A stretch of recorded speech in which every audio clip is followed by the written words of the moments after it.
بسم اللہ الرحمن الرحیم۔ اسیران کربلا کی شام میں آمد۔ سن 61 ہجری میں ماہ صفر کی پہلی تاریخ کو اسیران کربلا کا قافلہ اور امام حسین علیہ السلام سمیت تمام شہدائے کربلا کے سر شام کے شہر دمشق لائے گئے۔ اس موقع پر یزید کے حکم پر پورے شہر کو سجایا گیا اور امام حسین علیہ السلام کو بے دردی سے شہید کرنے اور خاندان رسالت کی مقدس خواتین اور آل رسول کے بچوں کو قید کرنے کا جشن منایا گیا۔ اسیران کربلا کو بازاروں سے گزار کر جب یزید کے دربار میں لایا گیا، امام حسین علیہ السلام کے سر مبارک کو ایک تشت میں رکھ کر یزید کے سامنے پیش کیا گیا۔ یزید ملعون کے ہاتھ میں ایک چھری تھی۔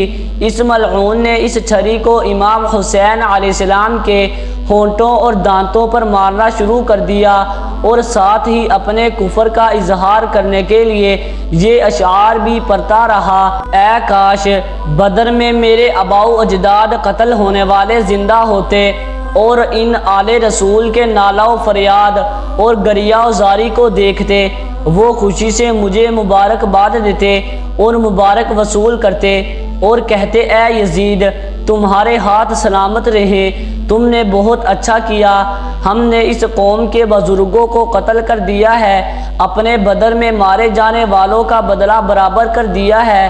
بنی ہاشم نے حکومت کے حصول کے لیے نبوت کا صرف ڈھونگ رچایا تھا، ورنہ نہ کوئی وحی نازل ہوئی اور نہ ہی آسمان سے کوئی خبر آئی۔ میں نے خندق والا عہد نہیں کیا ہوا کہ جو کچھ احمد صلی اللہ علیہ وسلم نے کیا ہے، اس کا انتقام اولاد احمد صلی اللہ علیہ وسلم سے نہ لوں۔ یہ منظر دیکھ کر دربار یزید میں موجود ایک صحابی اٹھا اور امام حسین علیہ السلام کو بچانے کی کوشش میں فرمایا: خدا کی قسم، میں نے اپنی آنکھوں سے حضرت مصطفیٰ صلی اللہ علیہ وسلم کو ان لبوں کو چومتے ہوئے دیکھا ہے۔ امید ہے کہ آپ کو ویڈیو اچھی لگی ہوگی۔